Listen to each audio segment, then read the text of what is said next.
Dans cet épisode du Coach Drac Podcast, nous allons parler de la PNL et de l'hypnose. Tout d'abord, la PNL, qu'est-ce que c'est? L'hypnose, qu'est-ce que c'est exactement? Qu'est-ce que la PNL et l'hypnose ont en commun? Et surtout, la question qui nous intéresse est, est-ce que ça marche? Est-ce que ça marche pour mieux séduire? Est-ce que tu peux séduire une femme en utilisant des techniques de PNL ou en l'hypnotisant? Si oui, comment? C'est ce que nous allons voir ensemble dans quelques instants. La drague directe, pure et dure, pas de censure. Bienvenue dans le Coach Drac Podcast.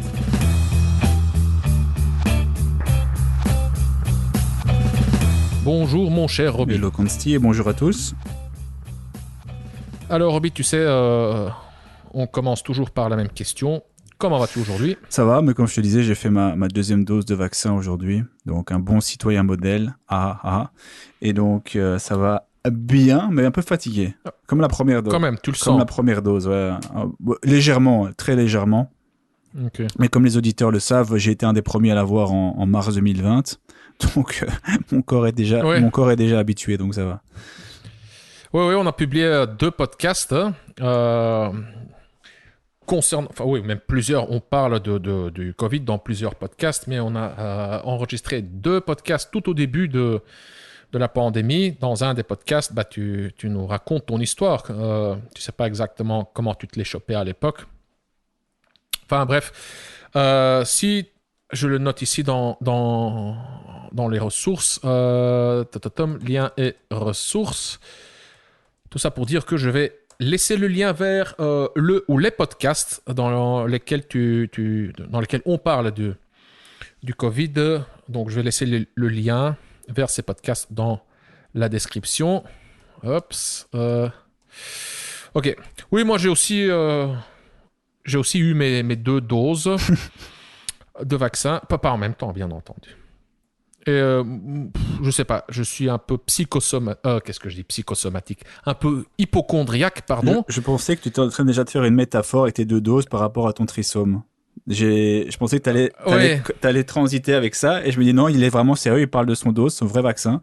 Il parle pas des autres 2 doses qu'il a eues. Ouais. Non, oui, je vais en parler brièvement maintenant. Donc non, mais j'ai eu mes 2 doses. J'ai pas vraiment eu de symptômes, ou si, je ne sais pas, mais je ne sais pas si symptômes sont le fruit de mon imagination ou pas, mais sinon, oui, ça va. Enfin, pour l'instant, tout va bien, pas d'effet secondaire. Et j'espère que ça va nous protéger, quoique les statistiques, les études démontrent le contraire. Pour une hospitalisation sévère, en principe, avec ces vaccins, tu es protégé, mais pour l'infection, ou même une infection avec symptômes, tu l'es déjà un peu moins. Donc, tu peux toujours te choper le truc. Bref, c'est pas du tout le but de ce podcast. Dans ce podcast, nous allons parler de la PNL et de l'hypnose. Nous avons reçu une question intéressante de Phil Peinture, un fidèle auditeur. Mais avant ça, oui, je voulais brièvement répondre à ta question. Roby, ta question étant « Consti, comment vas-tu ?» Je vais bien, merci Roby. Comment vont tes 2 doses? Mes 2 doses, oui. Donc ça va, j'ai eu une expérience sympa comme je te l'ai raconté hors antenne. Oui, j'ai eu une expérience sympa vendredi passé. J'ai fait un ménage à 3 avec ma copine. Donc certains de nos auditeurs qui me connaissent déjà, ils savent que j'ai un style de vie particulier, pas plus si particulier que ça, je pense, de nos jours. Donc j'ai une femme, un fils, à côté de ça j'ai une copine, donc avec ma femme nous avons une relation libre depuis 14 ans déjà. Et ça se passe vraiment bien, c'est équilibré, on forme une bonne équipe, elle a son copain aussi. Bref, donc vendredi passé, j'ai eu un trio, un trisome, un ménage à 3. Non, un ménage à 3, c'est vraiment où on habite à 3. Bref, un trio avec ma copine et une autre fille. Et ce qui est sympa, c'est que c'est ma copine qui s'en est occupée. C'est elle qui a organisé le truc. Mais ce trio et le fait qu'elle s'en occupe et le résultat, de notre communication, on s'est mis d'accord. On a développé un petit plan, voilà, au sein du couple pour ouvrir graduellement le couple avec comme but justement d'augmenter le plaisir, d'augmenter le degré de confiance qui est déjà super haut entre elle et moi, et en même temps de minimiser au maximum les émotions négatives comme l'incertitude, la jalousie, l'hostilité, la baisse de confiance entre elle et moi, parce que parfois quand il y a de la jalousie, on rencontre d'autres personnes, on peut prendre peur et on peut perdre confiance vis-à-vis de notre partenaire. On peut se dire, oh là là, il ou elle pense à lui-même. Il ou elle ne pense plus à mes émotions, à mes intérêts. Et donc voilà, on a eu un threesome et c'était juste parfait. Parfait dans le sens où c'était une expérience complète. L'autre fille était déjà amie avec ma copine, donc elles ont une bonne connexion, elles s'entendent bien. Oui, c'était fluide, c'était sympa, tout était dans une atmosphère de confiance, d'amitié, de respect. Il y avait zéro pression et ça a duré longtemps. Ouais, vraiment longtemps, quoi, des heures, quoi. Avec d'abord, on a bu un petit verre, on a discuté, on a mangé, on a grignoté, et puis l'expérience en soi, le sexe, c'était juste fantastique, quoi. C'était complet aussi, c'était doux, tendre, animal, charnel, donc c'est juste top. C'est pas juste une expérience avec une inconnue où c'est juste de la chair, quoi. Où des viandes se frottent, se touchent. Non, il y avait aussi tout le côté émotionnel. Et c'est juste magnifique de vivre cette expérience où tu sens que tout le monde se sent en sécurité, tout le monde est bien.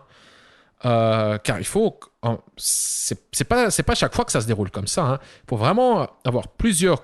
Il faut savoir mettre les conditions en place pour éviter justement des frictions, de l'incertitude, de la jalousie. Il faut que tout le monde se sente en sécurité, que tout le monde se sente respecté. Parce que tu t'imagines, si moi par exemple je suis trop needy vis-à-vis de la nouvelle parce que voilà, elle est nouvelle, je suis affamé et j'oublie un peu d'accorder de l'attention à ma copine, tu peux t'imaginer qu'elle va se sentir jalouse, et ça va pourrir l'expérience. Voilà, bref. Donc c'était fantastique. Et puisque c'était tellement fantastique, ma copine en veut plus. Encore et encore et encore. Avec de nouvelles filles. Et ce soir, elle a déjà un rendez-vous avec une nouvelle fille. Et elle m'a montré des photos.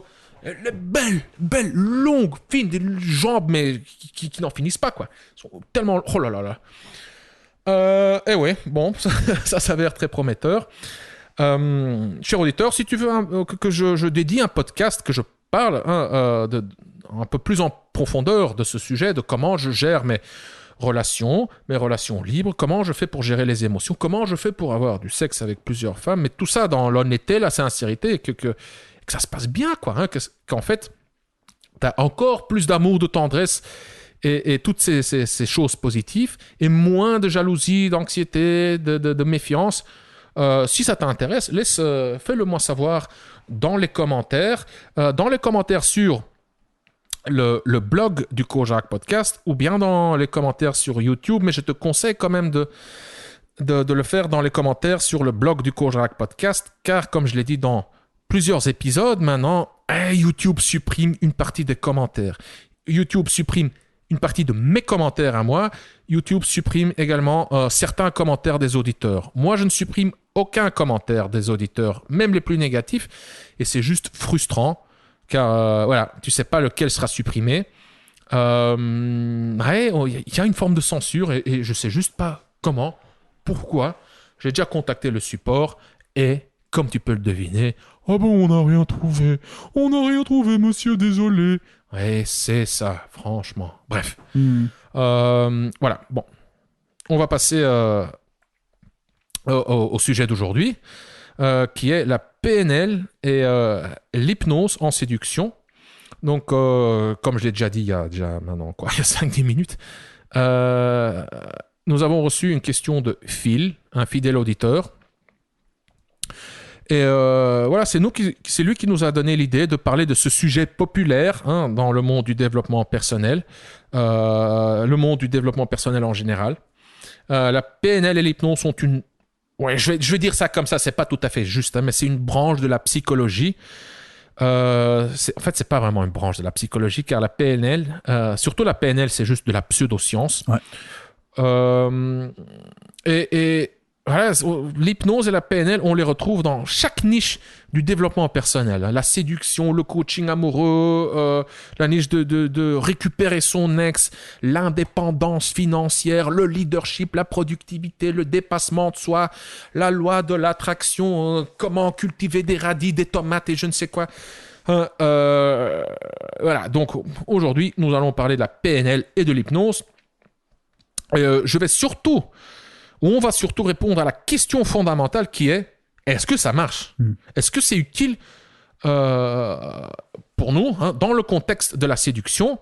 Et est-ce que je recommande l'étude de ces outils, de ces techniques pour devenir un meilleur séducteur ?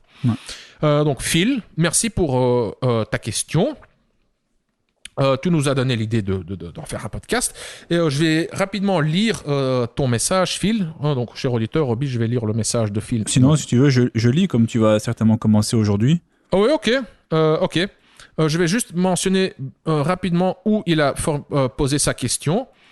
Comme ça, cher auditeur, si tu as envie, tu sais aller lire la question de Phil. Elle se trouve dans les commentaires sur YouTube, en dessous du podcast 250, l'épisode 250, intitulé « Comment rattraper un rendez-vous foiré et lui redonner envie de te revoir ». Ça, c'était le titre du podcast 250. En dessous de ce podcast, Phil a posé sa question que Roby va lire maintenant. Ok, donc je commence. Yes. Salut Constim, bravo pour ce podcast. Donc là, il fait référence à ce que tu viens de mentionner. J'aimerais solliciter ton avis sur un sujet que tu as évoqué à plusieurs reprises sur le coach drag, la PNL et l'hypnose. On sent des liens avec certains de tes conseils, comme agir sur les perceptions et les émotions pour provoquer les comportements, créer une bulle intime, se connecter à elle en lui faisant revivre des histoires passées, utiliser un langage cru, etc. Mais j'aimerais savoir si tu considères que cela t'a apporté des choses concrètes. J'ai regardé certaines vidéos de Ross Jeffries sur l'hypnose. C'est passionnant, mais certaines techniques semblant un peu tirées par les cheveux, par exemple les commandes, l'usage très précis de certains mots, etc. J'aimerais savoir donc si tu recommandes d'étudier ces outils pour la séduction. Voilà sa question. Yes, ok. Merci Roby. Merci Phil. Ouais, donc ici je vais répondre à une série de questions, mais d'abord on va un peu situer le truc, la PNL, l'hypnose, c'est quoi exactement ? Bon, je ne vais pas rentrer dans les détails, car bon, c'est assez théorique, c'est assez sec comme matière. La PNL, c'est un ensemble de techniques et d'outils de communication, de modélisation, on crée des modèles de comment fonctionnent les choses, on les découpe en petits systèmes, on te décrit les systèmes, bam, tu as un modèle de comment ça fonctionne. Donc c'est un ensemble de techniques et d'outils de communication, de modélisation et de techniques thérapeutiques. Quel est le but de la PNL ? Je ne sais pas vraiment, ils ont plein d'objectifs. Le but, c'est le développement personnel, l'apprentissage, le behavioral modification, la modification comportementale, donc changer de comportement, développer de nouveaux comportements. C'est juste une autre forme d'apprentissage au final. Un autre but de la PNL, c'est l'influence et la persuasion, la thérapie aussi. Par exemple, il y a des thérapies basées sur la PNL, surtout des thérapies courtes, pour, par exemple, se débarrasser de phobies, modifier tes croyances limitantes, te débarrasser d'addiction, de ta timidité, booster ta confiance en toi, devenir riche en un claquement de doigts, etc. Enfin, tu vois que parfois, j'exagère, mais en réalité, quand tu vas voir un petit peu en ligne ce qui se fait avec la PNL, ça va pas aller très loin. Donc la PNL, on la retrouve aussi, comme je l'ai déjà dit, dans le coaching amoureux, le coaching en séduction. Donc ouais, la PNL, on l'utilise pour réussir en amour, pour réussir financièrement. Et avec cette explication, tu peux très vite comprendre pourquoi la PNL est si populaire dans le monde du développement personnel. Le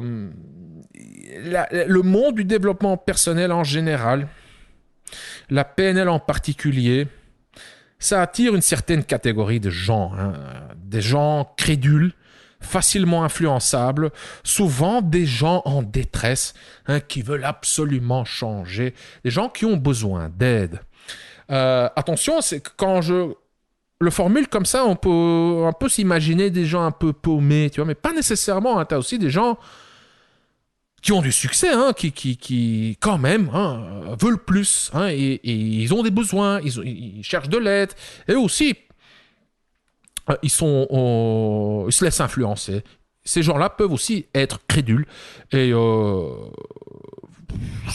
vais formuler ça comme ça, se faire avoir, croire à des... Ouais, je crois Enfin, c'est aussi des gens qui... Tu vois, il y a un lien avec l'astrologie et la clairvoyance. Il y a, sous la surface, ce sont les mêmes types de... Au final, on touche à la croyance. Croire. Pourquoi est-ce qu'on croit? Mais bon, ça, c'est tout un autre domaine de la psychologie et de la philosophie. On va pas en parler aujourd'hui, mais tout ça pour dire que on retrouve une certaine catégorie de gens qui pourraient s'intéresser au développement personnel et à la PNL et l'hypnose en particulier. Alors, ça c'est pour la partie PNL. Un petit peu, c'était pas vraiment une définition, mais plutôt une description de la PNL. Qu'est-ce que c'est? Maintenant, je vais brièvement parler de l'hypnose. Ici, j'étais un peu paresseux, j'ai repris la définition de Wikipédia. L'hypnose, c'est quoi? En français, le terme hypnose désigne à la fois, je te dis ici, je lis littéralement de ce qui est mis sur Wikipédia. L'hypnose, c'est un terme qui désigne à la fois trois choses. 1. Des états modifiés de conscience. Donc juste la transe. 2. Sont les pratiques thérapeutiques utilisées pendant cet état. Donc les pratiques thérapeutiques utilisées pendant que le sujet est en transe. Ça peut être une transe profonde, une transe superficielle, bref. Troisième chose, c'est que l'hypnose, c'est les techniques permettant de créer cet état de transe. Et on appelle ça des techniques d'induction. Donc encore une fois, tu as les techniques d'induction pour mettre le sujet en état de transe. Donc ces techniques, on les appelle hypnose. Une fois que le sujet est en transe, on utilise d'autres techniques thérapeutiques pendant l'état de transe. Ces techniques, on les appelle également l'hypnose, mais l'état de transe en soi, on l'appelle aussi. On peut l'appeler aussi de l'hypnose. Un état d'hypnose. Je suis en hypnose. Je suis hypnotisé. Tu vois? Pour moi, la meilleure définition est la suivante. Et je pense que cette définition, je l'ai lue dans le livre Transformation, qui s'écrit autrement. Trans, pas transformation dans le sens comme on l'écrit habituellement, mais trans-formation. C'est un livre de Richard Bandler. Richard Bandler. Le Richard qui bande. Elle est nulle. Et donc, dans ce livre, on définit l'hypnose comme de la communication efficace. C'est une définition vaste. Hypnose égale communication vaste. Hypnose égale communication efficace. C'est une définition vaste. Mais pour moi, ça reste quand même la meilleure définition, car pour l'hypnose, déjà tu as vu, ça peut signifier plein de trucs, mais aussi il y a aussi plein d'applications pour l'hypnose. On utilise l'hypnose dans la thérapie et ça marche. Pas toujours, mais il y a suffisamment de preuves scientifiques que pour certaines conditions, dans certains cas, l'hypnose peut être très efficace.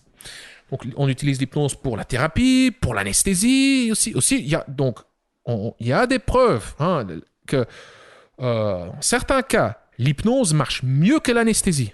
Mieux pour donc modifier la sensation, la perception de la douleur.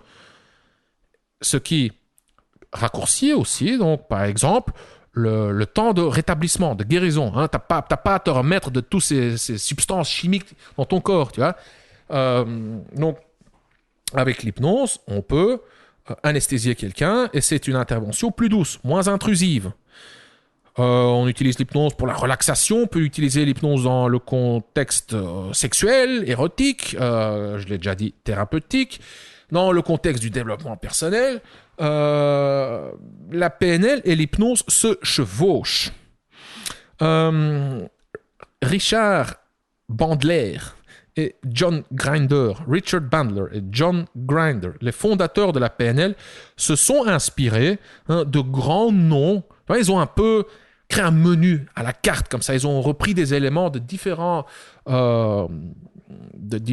experts du monde de la thérapie, de la linguistique, de l'hypnose et je ne sais quoi. Des noms comme Virginia Satir, qui est un grand nom dans le monde de la thérapie familiale, de Korzybski qui est un linguiste, et surtout de Milton Erickson, un des plus grands noms dans le monde de l'hypnose, et le créateur de la thérapie, de l'hypnose ericksonienne. Et il y a plein d'autres noms, mais donc Bandler et Grinder sont inspirés de gens, de ces gens-là, quoi, et de plein d'autres gens aussi. Donc des grands noms dans des domaines différents.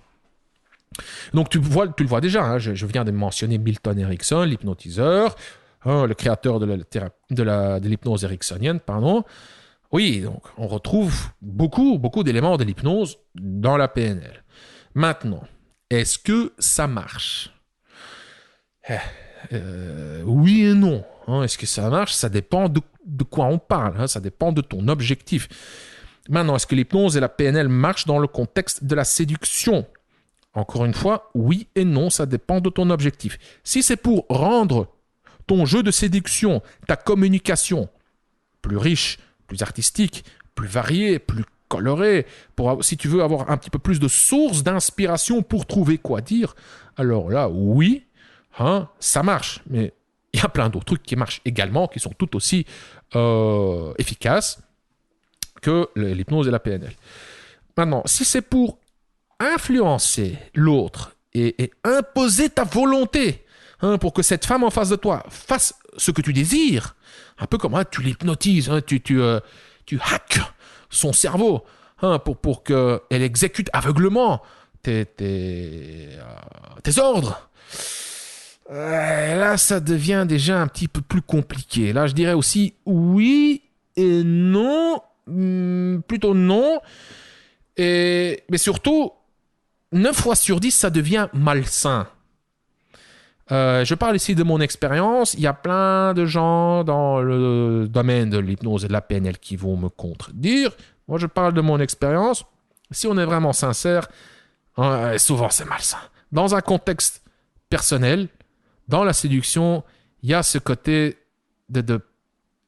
d'agressivité passive, j'y reviendrai. Donc, je continue avec la question, est-ce que ça marche? Si c'est pour mieux comprendre l'autre, pour créer de l'empathie, oui, ça marche, mais à condition d'utiliser les bonnes techniques. Des techniques comme le métamodèle et le modèle de Milton. Bon, ça sont déjà des termes plus techniques. Je ne vais pas entrer dans les détails. C'est juste une façon d'utiliser le langage. C'est juste une façon de poser des questions. Et si ces questions inspirées ou les trucs que tu dis, si elles sont inspirées sur le... donc, tu peux t'inspirer du métamodèle et du Milton modèle, mais si en dessous, ce que tu dis et les questions que tu poses sont fondées sur une curiosité, un intérêt sincère, oui, ça marche, mais déjà, tu as la base. C'est ton intérêt sincère. Tu n'as pas vraiment besoin alors du métamodèle et du Milton modèle. Mais quand même, je dirais oui, là, ça marche. Par contre, tu as déjà entendu parler du mirroring, de la synchronisation, où tu synchronises ton langage du corps à celle ou celui en face de toi.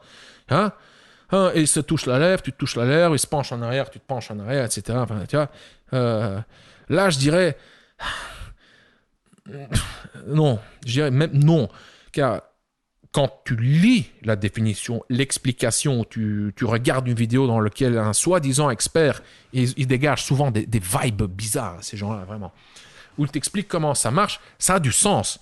Tu te dis, parce qu'ils te disent, les gens qui s'entendent, qui entrent en connexion, qui se synchronisent émotionnellement. Et on sait intuitivement de quoi on parle. Robbie, tu sais, quand tu es en rendez-vous avec une fille, ou tu rencontres un mec, ou je sais pas moi, avec un collègue, ou quoi, où vous vous entendez vraiment bien, tu le sens, quoi, que tu es léger, détendu, en confiance, il y a une petite joie, une gaieté, tu ris, il ou elle rit, ça se passe bien.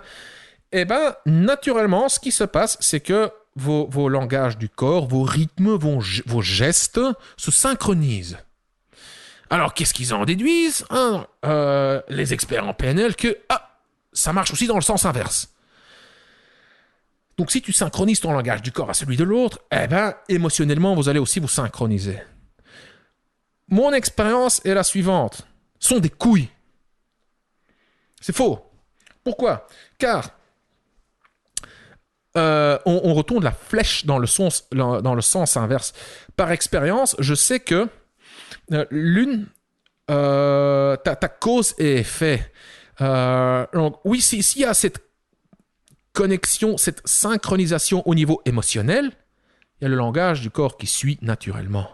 Par contre, si tu inverses l'ordre des choses, si tu essayes de créer la connexion émotionnelle en synchronisant activement, consciemment, ton langage du corps à celui de l'autre, ce qui se passe à ce moment-là, c'est que tu as déjà l'intention d'influencer l'autre, de manipuler.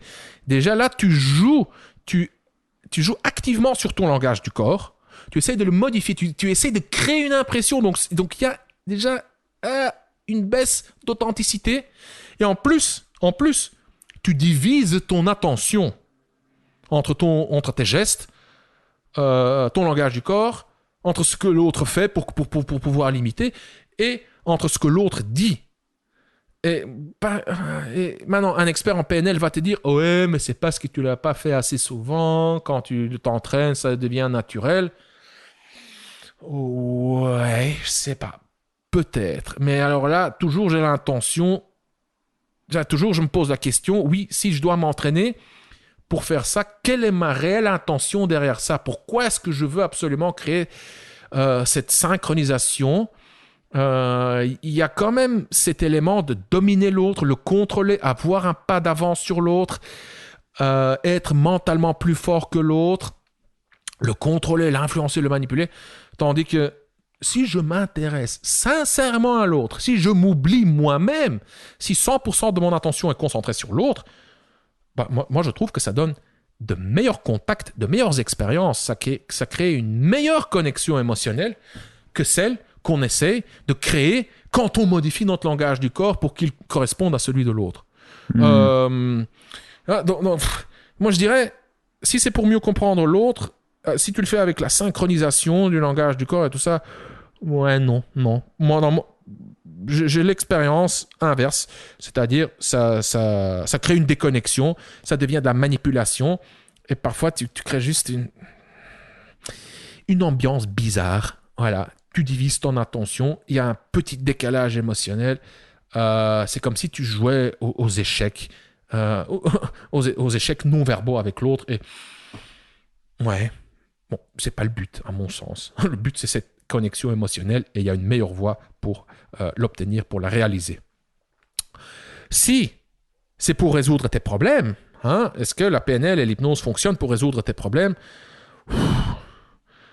Ouais, tu vois, je sais pas moi, des problèmes internes surtout, des angoisses, des phobies, un manque de confiance en soi, des pensées intrusives, des obsessions, des compulsions, je ne sais quoi. Franchement, non, je dirais pas vraiment. C'est pas plus efficace qu'une autre forme de thérapie. Il y a des thérapies comme la thérapie cognitivo-comportementale, comme la Acceptance and Commitment Therapy. Je sais comment on dit en français la thérapie de l'acceptation et de l'engagement, je pense. Qui est une forme plus récente, plus poussée. De la thérapie cognitivo-comportementale, ces thérapies sont tout aussi efficaces, voire plus efficaces. Et ils ont aussi déjà une base scientifique. Elles ont été prouvées, tandis que la PNL, il y a quand même pas mal de trucs vraiment tirés par les cheveux dans tout ce qui est PNL. C'est de la pseudo-science, quoi. Voilà. Alors, donc, avec la PNL et l'hypnose, tu as tout simplement un plus grand risque de tomber sur des charlatans, des narcissiques, des gens toxiques, des gens bizarres.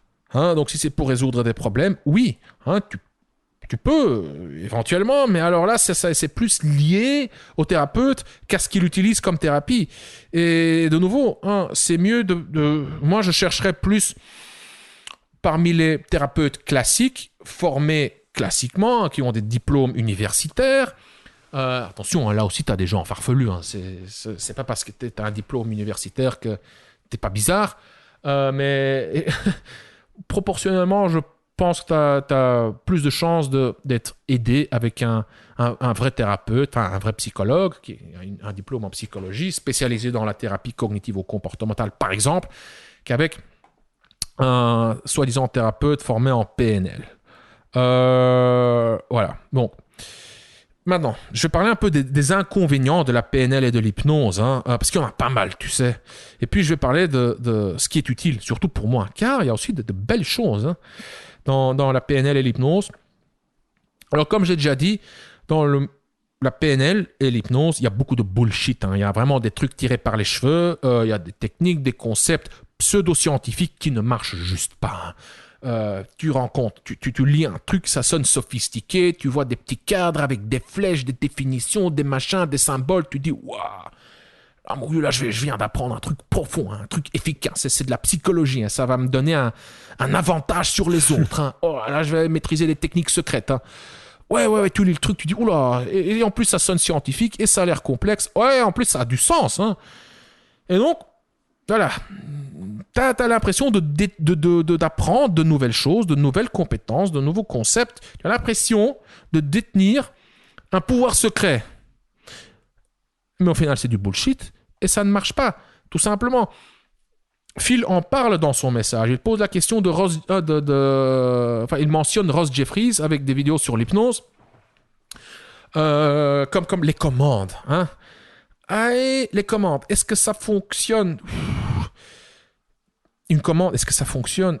Oui, non, ça dépend. Mais moi, je ne pense pas que ça fonctionne comme Ross Jeffries décrit que ça fonctionne. Avec ton inconscient, comment dire ? Donc, quand tu mets l'autre dans un état de transe, il y a le cerveau logique, rationnel, la censure qui est éteinte, qui sont éteints. Toutes ces parties de ton cerveau sont éteintes. Et donc, hop, ton inconscient est tout de suite réceptif à ce que tu dis. Ton inconscient ne connaît pas la négation. Donc, tout comme quand je te dis « ne pense pas à un éléphant rose », tu penses à un éléphant rose. Et en partant de ce principe, si tu si tu masques des commandes dans tes phrases, je vais te donner un exemple tout con, ce qu'on appelle des weasel phrases en speed séduction. Mais bon, la speed séduction est inspirée de la PNL, de l'hypnose. Par exemple, je vais le faire en français. Tu sais, Robbie, je vais te raconter... Donc, je commence l'exemple maintenant. Robbie, je vais te raconter l'histoire d'un pote à moi, et ce pote à moi m'a raconté récemment, il m'a dit la chose suivante. Quand tu fermes les yeux, donc je viens de mettre ici l'accent, exprès, Sur ferme les yeux pour qu'on entende bien la distinction. Donc mon pote à moi, il me raconte, il me dit que quand tu fermes les yeux, tu peux voir des images, des couleurs, tu peux t'imaginer certaines choses, et yada. Et puis il continue avec toutes les techniques d'hypnose, de PNL, etc., avec des commandes, des suggestions et je ne sais quoi. Là, la partie ferme les yeux, c'est une commande subliminale. Ton inconscient ne connaît pas la distinction, il capte juste la commande et toi, tu devrais à ce moment-là fermer les yeux. Tu vois, c'est... Non, quoi. Arrête tes couilles, mec. Tu sens déjà tout de suite que ça sonne pas très naturel. Attention, un petit astérisque, est-ce que ça fonctionne? Ça peut fonctionner dans certains contextes avec un bon entraînement et le bon sujet. Mais en général, je ne suis pas sûr que ça fonctionne à cause de ça. Que ça, c'est la vraie explication pourquoi ça pourrait fonctionner. Tu vois? Et il y a comme ça c'est juste un exemple très spécifique, mais il y a comme ça plein de concepts, de techniques. Une autre, c'est les Eye Accessing Cues. Je ne sais plus comment on dit en français, mais bon, j'explique brièvement. C'est que selon la PNL, on peut déduire un peu les pensées de l'autre en se basant sur la position des yeux. Donc, s'il regarde vers le haut à gauche, alors il s'imagine une chose. S'il regarde en haut à droite, alors il se mémorise une image visuelle. Donc, si on regarde en haut, ce sont des images visuelles, ou bien imaginées, ou bien souvenues. Non, ça se dit, souvenues? Ouais, bref. Des mémoires, des souvenirs. Si on regarde à gauche ou à droite, horizontalement, donc on lève pas les yeux, on les baisse pas, mais on les garde au même niveau. Alors là, c'est plutôt au niveau auditif. À gauche, c'est la voix interne. À droite, c'est quelqu'un d'autre qui te parle la voix de quelqu'un d'autre dans ta tête. Si on regarde c'était quelque chose comme ça, je suis pas sûr de reconstruire le truc correctement, mais donc il te donne un modèle, tu vois l'image en face de toi avec les flèches et les yeux, les positions des yeux, et ils te disent comment le fonctionnement interne du sujet en face de toi. J'ai testé ça de nombreuses reprises, ce sont des couilles, je pose une question à quelqu'un, je lui dis, pense une fois à ton papa quand tu avais, je sais pas moi, tel ou tel âge, pendant tel ou tel événement, qu'est-ce que ta maman portait, ou toi, qu'est-ce que tu vois? Donc là, je lui demande de se rappeler un truc visuellement, et selon le modèle, cette personne devrait regarder dans tel ou tel sens. Au final, tu vois que c'est pas du tout le cas. Tu testes ça quelques fois, 4, 5, 6 fois, et tu vois à chaque fois que c'est différent. Tu dis, bon, non, quoi. Et puis, il te suffit juste de googler preuve scientifique PNL, preuve scientifique Eye Accessing Cues, et tu vois juste que c'est du bullshit. Et comme ça, il y en a plein, des éléments qui sont juste inventés. Il y a plein d'autres inconvénients. Souvent, les gens qui utilisent la PNL et l'hypnose, je te dis, ce sont des gens bizarres. Et l'utilisation de la PNL et de l'hypnose est souvent framée, cadrée, présentée comme « Oh, je fais ça pour t'aider. Oh, je fais ça pour t'aider, c'est pour ton bien. » Mais en fait, c'est juste de la pure manipulation, un peu comme une sangsue, tu vois, qui se colle à toi pour te sucer de ton énergie vitale. C'est une forme juste d'agressivité passive. Si tu veux vraiment aider quelqu'un d'autre, tu lui demandes juste s'il a besoin d'aide, qu'est-ce qu'il a besoin comme aide, tout simplement. De nouveau, j'ai déjà mentionné quelques fois, ça attire une certaine catégorie de gens. Ça attire des mecs bizarres, des narcissiques, des gens qui veulent te dominer, te contrôler, te manipuler, et ça donne juste des interactions bizarres. Tu as l'impression d'être en interaction avec un autiste. Il y a comme ça un décalage, il y a pas de fluidité sociale. Oui, je te prends toi comme exemple. Toi, pour moi, tu es un des mecs les plus fluides socialement. Tu ressens très bien les situations, tu sais bien lire les gens, tu sais très bien t'adapter à la situation juste pour garder l'interaction avec la fille en face de toi, avec le groupe, juste en équilibre, en harmonie, pour qu'il y ait un ton de relaxation, de détente, de confiance et une légère gaieté, que ce soit juste amusant. Tandis que tu le sais, Robin, tu l'as vécu, surtout dans la communauté de séduction, tu entres... Surtout des mecs qui font de la PNL ou de l'hypnose. mon vieux, mais vraiment, tu dis, mais c'est quoi ce... Il est fou, il est pas bien. Qu'est-ce qu'il me veut? Qu'est-ce qu'il est en train d'essayer de me dire, de faire là? C'est quoi? C'est juste bizarre, quoi. Des ondes comme ça, négatives, bizarres. Tu sens qu'il essaie de te manipuler, de te dominer. Voilà. Et puis, non, je fais ça pour ton bien. Ouais, arrête tes couilles. Et donc, là, ce que je t'ai raconté, cette catégorie de gens, c'est en général. Ça peut être des consommateurs, des clients, des patients, des sujets, des amateurs.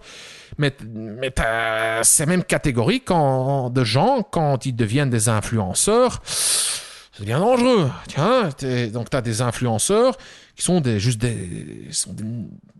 narcissiques, quoi. Des narcissistes, des narcissiques, des charlatans, des menteurs. Je me rappelle, à l'époque, tu avais un gars, Bishop était son pseudo. Bishop. Mm-hmm. Et je me souviens, c'était un des tout premiers, une des premières conférences de David D'Angelo. Je sais plus moi, quelle année, mais enfin, il y avait plein de conférences, de séminaires. Et donc, c'était une des grandes conférences.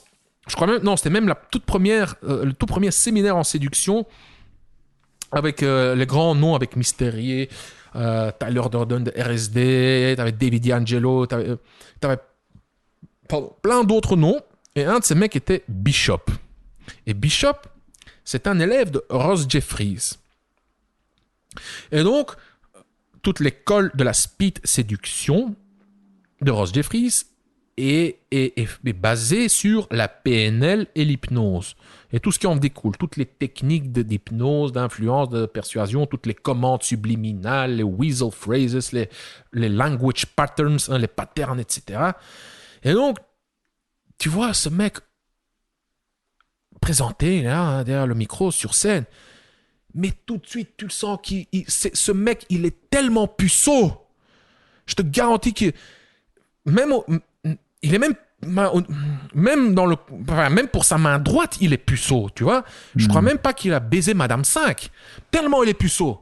Et puis, tu lis ses livres et tu te dis, wow, incroyable, mais avec un peu d'expérience, tu sais que c'est juste des mensonges. Il te raconte ces livres, pas tous, mais il y a une partie de ces livres qui sont juste un ensemble de comptes rendus. Et donc, quand tu lis comment ce mec parle, soi-disant, aux femmes, le langage qu'il utilise, la façon dont il décrit les choses, tu te dis, non, quoi. Juste non. Arrête, mec. Mais voilà, comme ça, tu as des gens, des fous, qui font tous ces efforts pour créer du contenu, des livres, juste pour c'est pas moi, pour impressionner d'autres mecs, pour booster leur statut au sein d'un groupe, d'une niche, juste pour gagner de l'influence, du leadership, mais et tu vois que voilà, tout comme tu as des sectes, tu as plein d'écoles comme ça, je sais pas comment l'appeler, des niches, oui, avec des influenceurs, de gourous. De nos jours encore, dans le monde de la séduction, tu as toutes cette branche des soi-disant experts qui se basent sur les ondes, l'énergie, l'astrologie, je ne sais quoi, la télépathie. Non mais... Et attention, ces gens-là, certains, je ne sais toujours pas, si certains de ces influenceurs savent ce qu'ils font, s'ils sont juste vraiment des psychopathes qui abusent de la naïveté des gens, ou si eux-mêmes ils y croient vraiment. Je pense qu'il y a un peu des deux. Je pense même que la majorité de ces gens croient vraiment à ces stupidités. Ils y croient. Et je suis certain qu'une partie de ces gens ont des troubles de personnalité. Vraiment des troubles, des troubles comme le trouble de la personnalité schizotypique, par exemple. Et ce qui est typique pour ces catégories de gens, c'est qu'ils croient à des trucs, mais tirés par les cheveux comme pas possible. Bref, tout ça pour dire que donc, au niveau des influenceurs, t'as vraiment des mecs qui vendent je sais pas comment l'appeler. Comme on dit en néerlandais, je le traduis littéralement, de l'air cuit. Juste rien. De l'air vide, ouais. Oui, et donc voilà, t'as comme ça. Et en plus, tu vas. Maintenant, ce mec, on le retrouve plus. C'est pas étonnant. Il a complètement disparu de la scène. Mais il a écrit comme ça plusieurs livres, 4, 5, 6 ou même plus de livres qui sont basés juste sur rien. Et où il raconte juste des fabrications de son imagination. Juste de la fiction. Mais ce qui est dangereux, c'est que au final, c'est de la fiction, mais c'est présenté comme de la réalité. Et attention, c'est gai à lire, hein. C'est gai, c'est très impressionnant, mais... Et ce qui est encore plus fou, c'est que certaines de ces techniques, certains de ces trucs, même s'ils sont inventés, même s'ils sont fabriqués, toi-même, tu peux les reprendre, les réutiliser et en faire quelque chose qui marche, plus ou moins, mais pas au même degré comme lui l'a décrit dans ses livres, hein. Vraiment, enfin, c'est... Bref, je continue parce que je peux m'énerver, vraiment. Parfois, je peux vraiment m'énerver quand je vois des trucs en ligne, des trucs que les soi-disant experts osent vendre comme un faux. Et tu vois dans les commentaires, genre, oh, magnifique, oh oui, merci, j'adore, oh, tu m'as redonné espoir. Mais oui, c'est tout, il t'a redonné espoir, mais ça s'arrête là, quoi. Ça fonctionne pas, bref. Et donc voilà, au niveau des influenceurs, t'as tous ces gens bizarres que je viens de te raconter. Dans le contexte de la séduction en particulier, tu en connais, hein. Maintenant ils sont beaucoup moins, mais à l'époque je me rappelle, donc il y a 5 ans, il y a 10 ans, hein, t'avais une partie des mecs qui entraient dans la communauté de séduction via la PNL et l'hypnose. Et donc pour eux c'était leur fondation, leur base, hein. Ils voulaient s'améliorer en séduction, donc ils se mettent à apprendre la PNL et l'hypnose. Et c'était leur premier apprentissage. Ah oui, moi... Franchement, allez, si tu pouvais me voir, je tourne des yeux. Hein. Quasiment tous ces mecs, ils étaient tellement bizarres. Tu les vois en interaction avec les gonzesses et tu te crispes. Déjà à des dizaines de mètres de distance, tu vois le mec aborder, tu le vois faire son abracadabra, son hocus pocus. Et tu vois les filles juste qui prennent peur, quoi. Genre, what the fuck, c'est qui ce fou, quoi. C'est qui ce psychopathe? Et donc voilà, ça donne des mecs déjà paumés, hein, et c'est pour ça qu'ils s'intéressent à la séduction. Tu leur donnes juste une recette qui les rend encore plus paumés, et là, ils font peur, ils sont socialement encore plus inadaptés. Encore un inconvénient, c'est que oui, ça peut marcher, mais déjà, à la base, tu dois déjà à la base avoir une bonne intuition sociale, et si tu as cette bonne intuition sociale, t'investir dans la PNL et l'hypnose, ça pourrait être intéressant. Oui, c'est intéressant si ton objectif, c'est juste d'apprendre, de te stimuler intellectuellement, d'accord. Mais, moi, je dirais que le retour sur investissement est trop faible. Ça demande trop d'efforts. Déjà, pour séparer le blé de l'ivraie, et de 2, pour juste obtenir des résultats. Hein, car ça demande quand même pas mal d'entraînement pour bien maîtriser les techniques, pour savoir les placer au bon moment, de la bonne manière, avec la bonne personne. Mais aussi, tu perds énormément de temps à éliminer tout le bullshit, quoi. Et parfois, c'est juste difficile de séparer le bullshit de ce qui fonctionne vraiment. Voilà, donc le retour sur investissement est trop faible. Tu dois étudier, bosser, te casser. Vraiment, tu vas juste te casser les dents, te casser la tête, quoi, hein, pour des résultats minimes. Et ces résultats, tu pourrais les obtenir avec beaucoup, beaucoup moins d'efforts si tu te concentrais sur la base. Et la base est la suivante. Vaincre la peur de l'approche, savoir comment développer la conversation, savoir comment transiter d'un sujet à un autre pour simplifier, comment prendre le numéro, comment fixer le rendez-vous, comment créer le rapprochement et le contact physique lors du rendez-vous, et comment gérer la logistique, hein, de toutes les phases de la séduction. Voilà, tu apprends ça, et c'est déjà 80%, quoi. Hein, et je dirais que la PNL et l'hypnose, ça peut être intéressant, mais moi, je le vois plutôt comme la cerise sur le gâteau. Hein. Encore une fois, tu veux rendre ta communication un petit peu plus élégante, plus riche, plus colorée. De temps en temps, donc tu peux un peu saupoudrer un peu tes interactions avec une petite technique par-ci, un petit élément par-là, hein, juste pour un petit peu pimenter le truc. Mais c'est nouveau, la cerise sur le gâteau, c'est 1%, 0,1%. Mais certains mecs voient la PNL et l'hypnose comme le gâteau et non pas la cerise. Et ce sont ces mecs qui... souvent sont les mecs juste complètement bizarres que tu veux juste éviter, quoi. Pour moi, personnellement, la PNL et l'hypnose m'ont quand même apporté aussi quelques trucs. Hein, ça a été utile.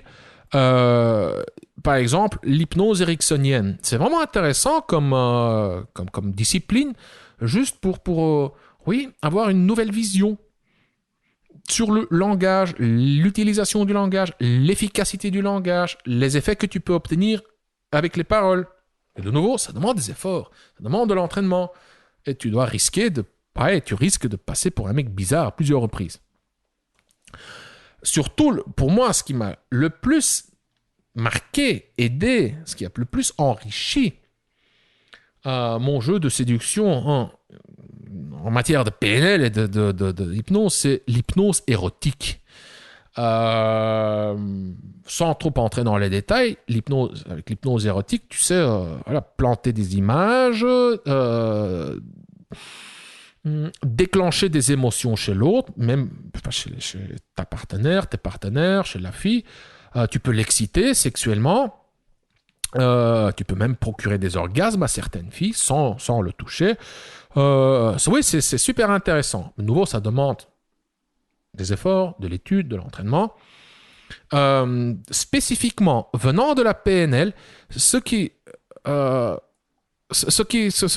Comment dire ? Ce que j'en ai gardé, car ça fait des années que j'y ai plus touché, mais il y a quand même quelques petits éléments qui sont restés et que j'utilise de temps en temps dans tous les contextes. C'est les représentations sensorielles, le VACOG et les submodalités. J'explique brièvement les représentations sensorielles. Donc, la PNL dit que notre carte de la réalité du monde, donc notre carte, c'est-à-dire ce qu'on a dans notre tête, de comment est-ce qu'on représente le monde, la vie, les autres, etc. Dans notre tête, c'est par des représentations sensorielles. Dans notre tête, ces infos sont codées comme via nos sens. Je le formule un peu maladroitement, mais donc, nos images mentales, images entre guillemets, sont constituées basées sur 5 représentations. Ces 5 représentations sont le VACOG, V-A-K-O-G. C'est une abréviation donc de ces 5 représentations sensorielles. Ces représentations sensorielles représentent littéralement les 5 sens. VACOG, visuel. Donc le V de VACOG, c'est visuel. Le A de VACOG, c'est auditif. Le K, c'est kinesthésique ou kinesthétique. Donc tout ce qui est toucher et sensation, émotion, ressenti, etc. Et le O, c'est le olfactoire ou l'olfactif, tout ce qui est odeur. Et le G, tout ce qui est gustatif. Ça sont les représentations sensorielles. Les 5 représentations sensorielles. Donc, notre monde interne est construit via ces 5 représentations sensorielles qui correspondent aux 5 sens. Et ces représentations sensorielles, on sait les déconstruire en submodalités. Je prends juste un exemple, celui du visuel. On peut le déconstruire en visuel dynamique ou statique. Donc, l'image dans ta tête. Est-ce qu'elle bouge ou est-ce que c'est juste plus une photo ? Il y a une autre submodalité qui est celle du couleur ou du noir et blanc. Tu en as d'autres. Est-ce que c'est près, loin? Est-ce que c'est en 3D, 2D, etc. Donc, en fait, tu sens déjà que toi-même, avec un peu de créativité, tu peux juste rajouter des submodalités. Tu vois? Maintenant, on continue. Donc, ce que je viens de dire, c'est que tu entends que les submodalités, là, c'est pas vraiment... Tu peux en inventer toi-même. Ce qui te donne une certaine liberté artistique. Et si tu regardes réellement vers ton monde intérieur, si tu fais de l'introspection, est-ce que tu as vraiment, vraiment, vraiment des mémoires est-ce qu'on dit olfactoires ou olfactives? Olfactive, ouais. Ok. On se met d'accord, pour l'instant on va dire olfactive. Est-ce que tu as vraiment, vraiment des mémoires olfactives et des mémoires gustatives? Car quand je te parle des mémoires, je te parle vraiment de se rappeler des trucs. Et je ne te parle pas de la reconnaissance. Car quand tu regardes comment tu penses, ce sont surtout des images mentales et du son, de l'audio. Et aussi des émotions. Quand tu te rappelles des trucs ou quand tu t'imagines des trucs, parfois ça évoque des émotions, des sensations, des sentiments. Tu as des images, tu as de l'audio, mais Moi, je ne peux pas juste comme ça maintenant, en fermant les yeux, en faisant des efforts, goûter un truc. Je sais que je connais le goût des fraises, je sais que je connais le goût de de certains parfums, l'odeur de, je sais pas moi, l'odeur de la bière, tiens, hein. Mais je ne sens pas la bière maintenant, tout comme je vois l'éléphant rose dans mon imagination. Mais je sais que je reconnais la bière. Donc tu vois, déjà là, ici aussi, on dit que, dans la PNL, on dit que notre carte interne est construite de ces 5 représentations sensorielles, tandis que là, déjà, j'ai un petit doute. Bref. Mais en tout cas, les représentations sensorielles, le VACOG et les submodalités sont intéressantes pour parfois juste structurer ton langage. Un tout autre exemple, une fille te raconte son histoire, tu lui demandes « Ah, alors raconte-moi, qu'est-ce que tu as vu à ce moment-là? Raconte-moi, décris-moi ce que tu as vu. Tu as vécu telle ou telle histoire, tel ou tel soir avec tel ou tel mec. Dis-moi, il avait l'air de quoi? Qu'est-ce qu'il portait? Comment t'es-tu senti? Qu'est-ce qu'il a dit? Est-ce que tu te souviens de son odeur? Ce sont un peu des exemples peut-être bizarres à ce moment-là, mais tu vois que juste en pensant en termes de comment est-ce que je peux approfondir la conversation en essayant de creuser un petit peu plus au niveau des 5 sens, tu vois que ça te donne plein de matos pour alimenter la conversation. Un autre élément qui est utile, c'est le modèle de Milton. Milton, souviens-toi, Milton Erickson, l'hypnotiseur, le créateur de l'hypnose ericksonienne. Le modèle de Milton, brièvement, c'est juste l'utilisation d'un langage vague pour induire un état de transe. Juste un exemple tout con. Maintenant, je te dis, par exemple, Robbie, parfois, quand tu vis des histoires intenses, ça laisse des traces. Ça laisse des traces et ça évoque certaines émotions. Mm-hmm. Ce que je viens de dire là maintenant, en fait, c'est juste... Qu'est-ce que j'ai dit? Un truc super vague. Mais le fait de le dire, déjà, tu sens que ton cerveau essaye de boucher les trous, essaye de donner un sens à ce que je viens de dire. Peut-être que tu as senti une émotion, peut-être que tu as visualisé, peut-être que tu as eu un souvenir. Donc, l'utilisation du langage vague peut être intéressante, peut être utile pour influencer les émotions, pour diriger, pour guider ton interlocutrice dans un certain sens, ou pour récolter plus d'infos, tout simplement. Mais ça, de nouveau, ça demande de l'étude et de la pratique. Tu as l'opposé du modèle de Milton, c'est le métamodèle. Le métamodèle, c'est l'utilisation d'un langage spécifique pour mieux comprendre le monde intérieur de l'autre. Robbie, il y a eu de nouveau une coupure. Donc, je répète rapidement, brièvement, tu as l'opposé du modèle de Milton, c'est le métamodèle. Et là où le modèle de Milton est l'utilisation d'un langage vague, le métamodèle est l'utilisation d'un langage spécifique pour mieux comprendre le monde intérieur de l'autre. Donc, si la fille devait te dire « Ah là là, récemment, j'ai vu... Non, moi, je vais plus au premier rendez-vous dans tel ou tel bar car j'ai eu une mauvaise expérience et j'ai pris peur. » Ah! Décris-moi ton expérience. Qu'as-tu vécu exactement? Qu'est-ce que tu as ressenti? Décris-moi le mec. Qu'est-ce qu'il a fait? Qu'est-ce qu'il a dit? Donc, en fait, c'est juste... Voilà. L'utilisation d'un langage vague pour le modèle Milton, l'utilisation d'un langage spécifique pour le métamodèle. Et ça s'arrête là. Pour moi, il y a juste ces éléments que je viens de lister qui sont vraiment intéressants. Et de nouveau, tu vois, si peu pour beaucoup d'efforts. Est-ce que ça en vaut vraiment la peine? Personnellement, je pense que non. Maintenant, je vais terminer juste par quelques exemples d'histoires que j'ai vécues. Je vais juste les lister brièvement, des trucs que j'ai vécus grâce à la PNL et à l'hypnose.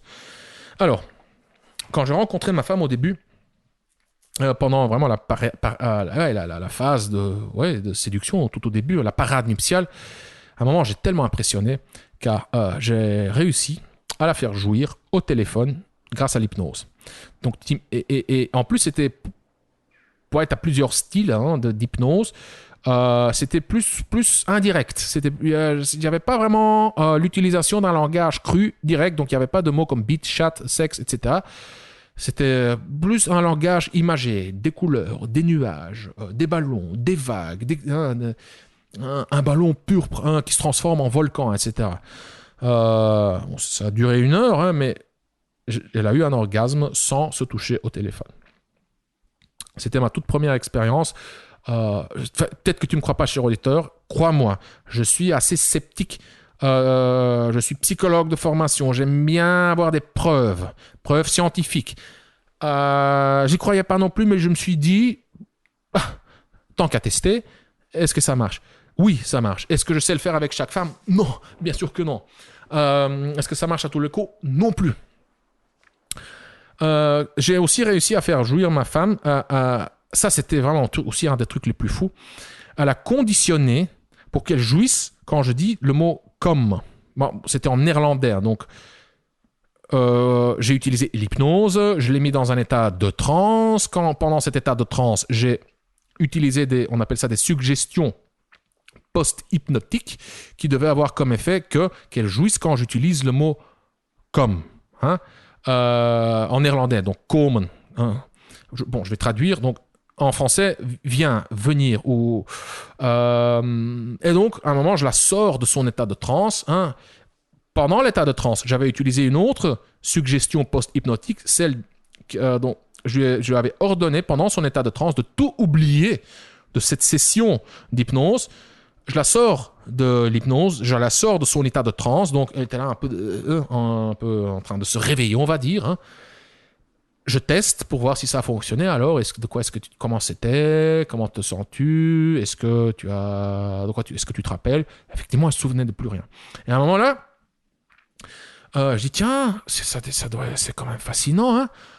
Mais bon, ça va être, Roby, cher auditeur, ça va être un petit peu bricolé comme je le décris maintenant, car c'est dans une autre langue, en néerlandais, et la traduction littérale, ça va pas, quoi. Ça va pas. Donc, je vais un peu bricoler pour vous faire comprendre le principe. Donc, quand je la sors, hein, je lui pose ces questions, à un moment, je lui dis, tiens, comment ça se fait? Mais en néerlandais, on dit, hoe zou dat komen? Tu vois? Mm-hmm. Donc, il y a le mot komen. Donc, voilà. Comment ça se fait? Venir. Venir. Et donc, tiens, mais c'est fascinant, hein, comme le cerveau peut fonctionner, hein. Comment ça se fait? Hoe zou dat komen? Et donc, il y a même le sens de komen qui avait un autre sens à ce moment-là. Et là, maintenant, elle se met à jouir de manière incontrôlée. Tu voyais un peu l'expression d'angoisse dans ses yeux pour dire que mais qu'est-ce qui est en train de se passer? Et en même temps, tu vois, sa bouche qui commence à s'ouvrir, son visage qui commence à se crisper, son corps qui devient raide et qui et donc, mais comment ça se fait? Explique-moi comment ça se fait. Allez, dis-moi comment ça se fait. Et je comme. Et commence à jouir. Je me dis, ouais. Intérieurement, moi, j'étais là, what the fuck? C'est pas possible. Incroyable. Non, j'en reviens pas. Wow. Tout de suite, j'étais déjà là en train de m'imaginer, en train d'appeler mes potes pour leur raconter que j'étais en train de vivre cette histoire complètement dingue. Et donc voilà, donc c'est un truc aussi que j'ai vécu avec ça. Bon, l'effet de ce conditionnement est éphémère. Hein, tu vois que ça s'éteint très vite. Après, disons, 20, 30, 40 minutes, ça marche plus. Hein, l'effet, le conditionnement, c'est effacé. Un autre truc que j'ai fait avec ma femme, c'est que j'avais donc hypnotisé pour qu'elle jouisse du premier coup. Donc, dès que j'insère mon engin en elle, tu vois, le tout premier coup de hanche, qu'elle jouisse. Hein? Et donc, j'entre en elle, bam, elle explose. Facile pour les fainéants qui veulent pas trop faire d'efforts physiques. Tu vois? Donc, tu vois, comme tu peux enrichir ta vie sexuelle, la complémenter avec de l'hypnose. Ça crée une toute autre dimension. Ça t'ouvre des portes ça t'ouvre un tout autre univers auquel tu n'as juste pas accès si tu n'utilises pas le langage. Ça, c'est le point suivant. Donc, c'est cette réalisation que tu sais combiner l'aspect physique du sexe et le langage. Il y a le dirty talk, le smooth talk, l'hypnose que tu sais combiner avec le sexe. Et là, mon vieux, ça crée je te dis, ça t'ouvre une toute autre dimension. Ça rend le sexe tellement plus riche. C'est dingue, vraiment. Dernier point, je m'inspire souvent, mais pas du tout souvent en fait, parfois du VACOG. Le visuel, l'auditif, le kinesthésique, l'olfactif. Merde, qu'est-ce qu'on avait dit? Olfactif ou olfactoire, bref, c'est plus qu'on... Olfactif. Ouais, ok. Et le gustatif pour le dirty talk, pour le smooth talk au lit. Et j'ai aussi... Enfin, il y a maintenant d'autres histoires qui me viennent en tête, des trucs que j'ai vécu grâce à l'hypnose érotique en particulier. Mais quand je dis l'hypnose érotique, si tu connais, enfin, les bases de l'hypnose sont les mêmes. Hein, je veux dire, voilà, l'hypnose érotique, c'est tout d'abord de l'hypnose. Et ça, ces principes de l'hypnose, tu les appliques juste dans un contexte érotique. Donc, je me souviens de plein d'autres histoires. Enfin, plein. J'en ai vécu plein, oui. Et je me souviens de quelques autres histoires maintenant, mais ça va faire trop long, donc je vais pas rentrer dans les détails. Donc, pour moi, le verdict final est oui, c'est intéressant. Non, ça n'en vaut pas la peine. Car même maintenant, même avec tous les trucs dingues que je t'ai décrits, à un moment, moi, je m'en lasse très vite. Je l'utilise plus, je le fais plus. De temps en temps, oui, je rajoute une petite technique, je me rappelle. Et puisque je ne pratique plus l'hypnose, disons que pendant que j'étudiais l'hypnose, je suis autodidacte à ce niveau-là, donc j'étais beaucoup plus doué que maintenant. Hein. Maintenant, enfin, je devrais vraiment me rafraîchir la mémoire. Donc voilà. Donc, pour moi, non, ça n'en vaut pas la peine. C'est intéressant, mais bon, ça s'arrête là. Ouais. Voilà.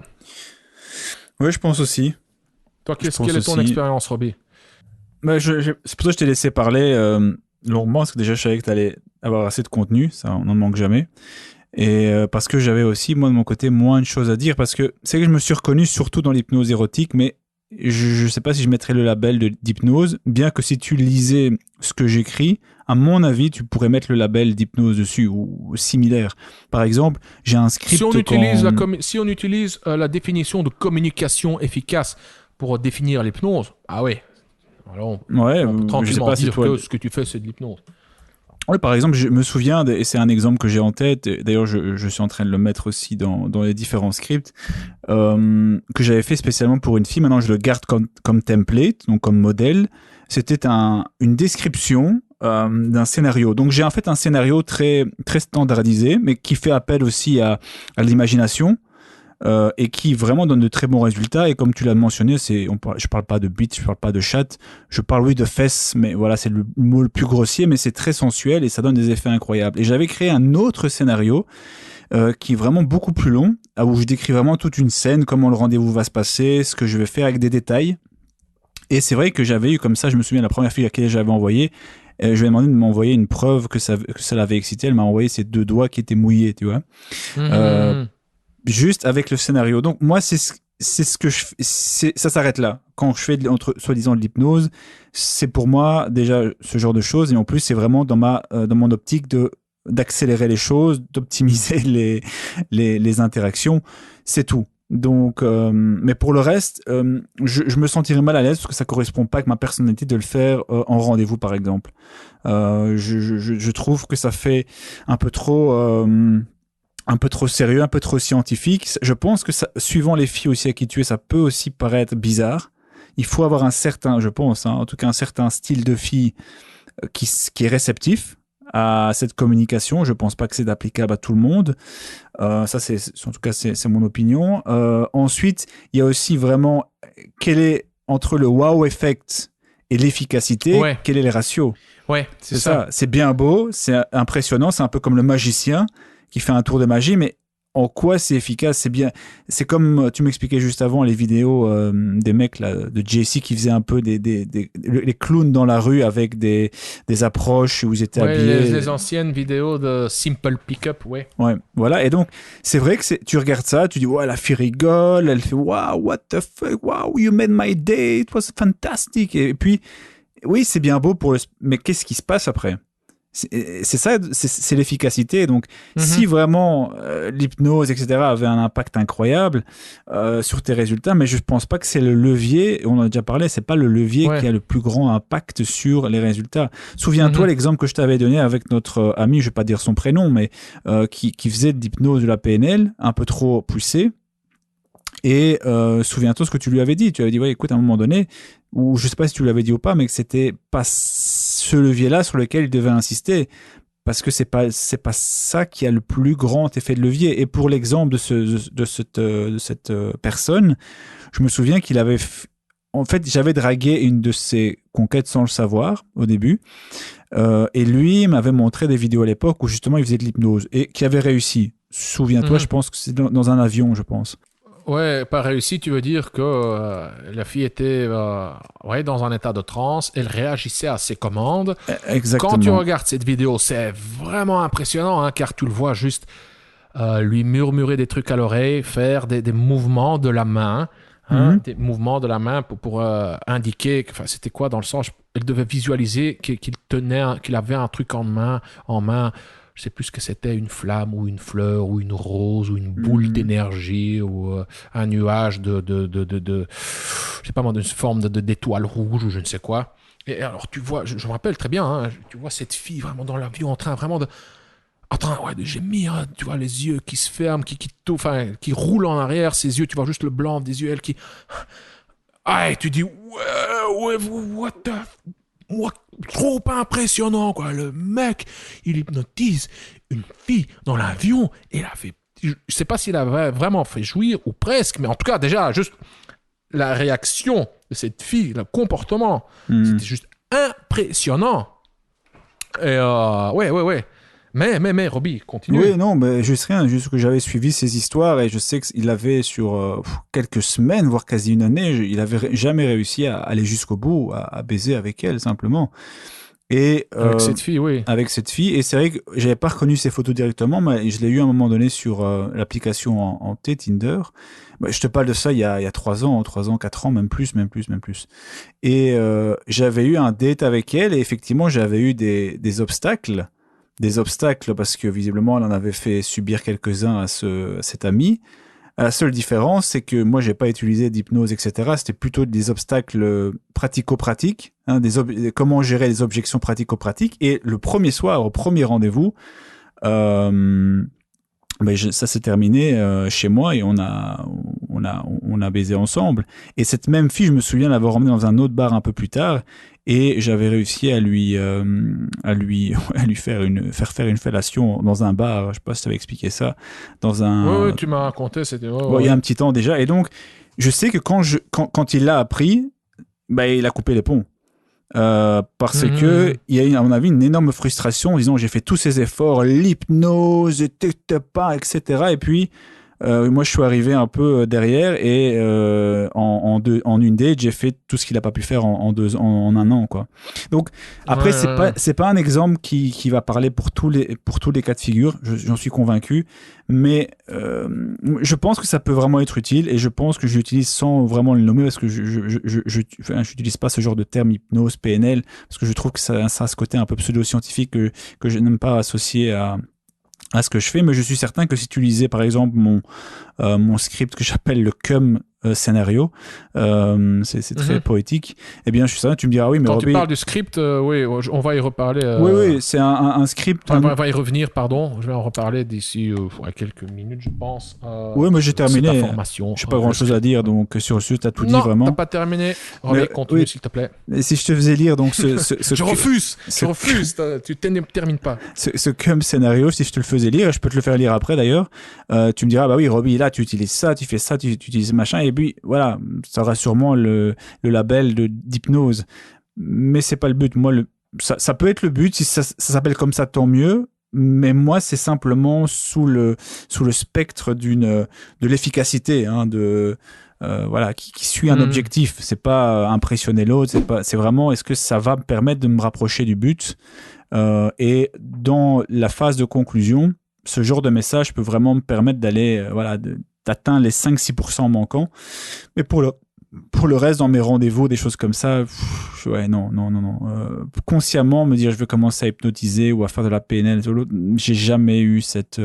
probablement, à un certain niveau, je le fais, mais c'est pas conscient. Et si c'est pas conscient, je sais pas le labelliser. Oui, car ce que tu fais, ça doit parfois juste se chevaucher. Hein. Je veux dire, si tu parles, hein, si tu utilises un langage descriptif, si tu décris certaines... c'est pas moi, des scènes érotiques, si tu décris certaines situations, tu parles un peu de sexe et tout ça, forcément tu utilises un langage descriptif, et forcément que ça va à des moments ressembler à de l'hypnose ou au Milton modèle ou au métamodèle que je viens de... Ouais, donc... Ouais. Moi, donc voilà, mes 3 petits points, c'était ça. Est-ce que le levier que l'hypnose et la PNL te donnera, est-ce que ce levier-là est supérieur au levier du physique, par exemple, de l'apparence? La réponse pour moi est non. Donc, il vaut mieux mettre beaucoup plus d'efforts dans ta VMA, donc sur le statut, sur l'apparence, sur l'intelligence, que sur ces 2 techniques en particulier. Deuxième chose, il faut vraiment, pour moi, séparer plutôt le wow effect de la véritable efficacité. Donc, est-ce que c'est efficace ou c'est simplement pour... Je fais juste 2 secondes. Je me rappelle, je crois que mon record était de 17 minutes au téléphone. Une fille jamais rencontrée, j'ai réussi à la faire jouir en 17 minutes au téléphone. Et mon vieux, elle hurlait. Mais attention, hein, quand je dis j'ai réussi à la faire jouir, certaines filles se touchent. Hein, donc là, déjà, on peut... Tu vois, discuter. Est-ce que tu l'as vraiment fait jouer ou pas? Est-ce que tu l'as juste un petit peu soutenu? Tu l'as donné un petit coup de pouce avec ton langage? Parce est-ce qu'elle a joué à cause de ton langage ou est-ce juste de la stimulation physique? C'est probablement une combinaison des 2. Hein. Bref. Mais donc, mon record est de 17 minutes. Cette fille au téléphone, elle a hurlé, mais elle a joué fort. Quoi. Enfin, en tout cas, son expression. Hein. Et à un moment, c'était devenu très, très trash. Hein, ce que je lui décrivais comment j'allais la prendre par derrière. Hein. Déjà d'office, je sais que ce podcast je sera démonétisé. Donc, je vais juste le dire comme... on va appeler un chat une chatte, comme tu dis, Roby. Je lui ai décrit comment j'allais l'enculer. Donc, c'était devenu très, très crado. Et là, je suis, mon Dieu, mais fort. Et puis, devine ce qui s'est passé? Et puis nouvelle. Ouais, plus ou moins, ouais, c'est ça. Mort, fini. Ça s'est éteint. Ouais. Yeah. Donc, oui, c'est ça, le wow effect ou l'efficacité, ouais. Car, mine de rien, il y a le grand paradoxe, hein, c'est de la communication efficace, mais surtout quand c'est toi qui communiques, hein, quand toi tu parles, c'est toi qui t'investis. C'est toi qui fais des efforts. Ça sous-entend que toi, tu es en train d'envoyer des signes à l'autre, des signes de regarde mon intelligence, regarde ma culture, regarde mes antécédents, car c'est ça, une des fonctions du langage, ça a une fonction de signalement. Donc c'est ça le paradoxe. Hein? Communication efficace, tu essaies d'atteindre un objectif, ouais, mais tu t'investis et petit à petit, tu essaies de te prouver. Et c'est l'autre qui gagne des points, et toi tu en perds quand tu essaies de te prouver. Ouais. Bref. Ouais, donc voilà, c'était est-ce que le levier est suffisamment élevé? Non. Est-ce que le wow effect versus l'efficacité? Et 3, parfois ces techniques peuvent être aussi perçues comme étant trop bizarres. Je sais qu'il y a des amis à moi qui ont vraiment un haut niveau de créativité, de contenu, d'intelligence, mais ils le diront eux-mêmes s'ils sont honnêtes. Souvent, ça n'attire qu'une partie, c'est-à-dire les filles les plus intelligentes, et dans certaines contrées, les filles les plus intelligentes ne sont pas toujours les plus attirantes. Et chez les filles plus simple, et c'est pas péjoratif, ça peut trop de vocabulaire compliqué, trop de complications, trop d'intelligence, ça fait bizarre simplement. Et comme tu dis, elle tout ce qu'elle voit, c'est quoi ce mec qui m'envoie des tartines, c'est quoi ce mec qui écrit des trucs bizarres avec des mots bizarres et qui essaye de me faire... Pour moi, il y a trop de désavantages que pour considérer que c'est à part entière une technique qui vaut la peine de l'apprendre. Mais voilà, si t'as le temps, si t'as l'intérêt, why not? Mais en tout cas, de mon côté, je pense pas que ça ajouterait ça pourrait ajouter une corde à mon arc, c'est vrai, ça pourrait. si j'arrive si j'arrive vraiment à me dire ok, telle ou telle fille pourrait être réactive et je sais quoi dire, quoi faire, ça pourrait ajouter une corde à mon arc, mais ça changerait pas la couleur de la soupe, quoi. Donc voilà. Ouais, magnifique, hein, toutes Enfin, ces expressions. chez moi en tout cas. Hein. Ouais. Ouais. Et de nouveau, surtout la conclusion, ma conclusion, enfin notre conclusion, c'est une opinion, sont des opinions personnelles. Hein. Je suis certain qu'il y a plein de gens qui ont une opinion, qui ont l'opinion inverse, hein, qui trouvent que ça en vaut la peine, que ça a explosé leurs résultats. Mais bon, j'aurais quand même des doutes hein, sur ce qu'ils disent. Voilà. Très bien. Bon, on termine, hein, Roby. Donc, cher auditeur, si tu cherches, si tu es intéressé par un truc bien plus efficace pour satisfaire tes besoins amoureux, affectifs et sexuels. Donc, si tu veux un truc bien plus, comment dire, plus efficace pour rendre ta communication plus efficace. Hein, tu entends le paradoxe, Roby, hein, donc je parle de communication efficace et je le formule de manière maladroite. Donc, Consti, bravo. Hein. Applique tes propres leçons, mec, car... ouais, c'était pas très efficace la façon dont je l'ai exprimé. Donc voilà, donc cher auditeur, si tu cherches à améliorer ta communication, si tu cherches à rendre ta communication bien plus efficace, avec moins d'efforts hein, qu'avec la PNL ou l'hypnose, je t'invite à jeter un coup d'œil au script. Le script, c'est la formation de Roby. C'est la formation qu'il a développée. Le script, c'est la Bible de la drague directe structurée. Dans le script, tu apprendras mot pour mot, avec des techniques de drague, des phrases de drague, même des scripts, hein, d'où le nom le script, pour parcourir toutes les phases de la séduction. C'est-à-dire, tu apprendras quoi dire pour aborder une femme, pour développer la conversation, pour prendre ses coordonnées, pour obtenir le rendez-vous, pour passer un rendez-vous léger, enjoué et sexuellement chargé, et bien entendu pour conclure lors du rendez-vous. Donc, encore une fois, tu recevras des phrases et des techniques de drague toutes faites, développées par Roby, mot pour parcourir toutes les étapes de la séduction, de l'approche à la conclusion. Le script est constitué de 7 modules. Il y a un module sur l'état d'esprit, comment gérer tes émotions, comment gérer l'angoisse, comment te motiver, comment gérer le râteau, comment gérer la frustration, la déception. Il y a un module sur la drague de rue, comment aborder, quoi dire pour l'aborder, comment développer la conversation, comment mettre fin à la conversation en prenant le numéro et en plantant la graine du rendez-vous. Il y a un module sur la drague en soirée, il y a un module sur la drague en ligne, il y a un module sur la drague via le smartphone, donc le text game, hein. Tout ce qui est SMS, texto, message, messagerie, WhatsApp, Viber, Facebook, bref, donc tout ce qui est s'envoyer des messages, quoi. Le but du module sur la drague via le smartphone, c'est d'obtenir le rendez-vous. Bien entendu, de voir ou de revoir cette fille. Il y a un module sur le rendez-vous. J'ai déjà suffisamment fait la pub de ce module légendaire sur le rendez-vous, dans lequel tu apprendras comment structurer tes rendez-vous, comment les découper en étapes, comment parcourir chaque étape fluidement pour tester le niveau d'intérêt de la fille, pour faire augmenter le niveau d'intérêt de la fille, pour instaurer un climat de flirt et d'intimité, pour instaurer de la tension sexuelle, pour lui donner envie de devenir intime avec toi et bien entendu pour conclure avec elle. Il y a, je ne sais pas combien de modules j'ai listé, bref, il y a encore des modules, il y a des bonus. Ouais, je m'écarte ici, hein, je me disperse un petit peu. Pour chaque environnement, donc, la rue, les bars, le smartphone, la drague en ligne, le rendez-vous, etc., tu recevras des phrases toutes faites pour passer à l'étape suivante, pour passer de l'approche à la conclusion.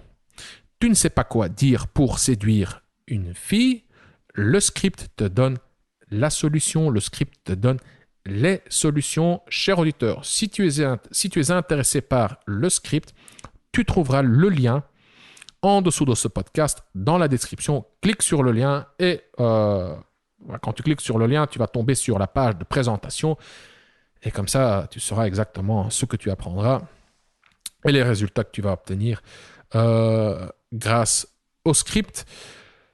Voilà, on a fait le tour. C'était un podcast bien plus complet. Je croyais que ça allait durer moins longtemps. Et attention, j'ai encore... j'ai hésité. Je me suis dit, je vais juste gratter un peu la surface car j'ai plein d'autres histoires, plein d'autres souvenirs, plein de trucs à raconter sur l'hypnose et la PNL. Mais on a dit l'essentiel. Moi, j'en vois pas l'intérêt, tout simplement. Voilà. Phil, merci pour ta question. Cher auditeur, merci pour ton attention. Robbie, merci pour ta contribution. Et Petite. Ouais, petite, grande, c'est une contribution.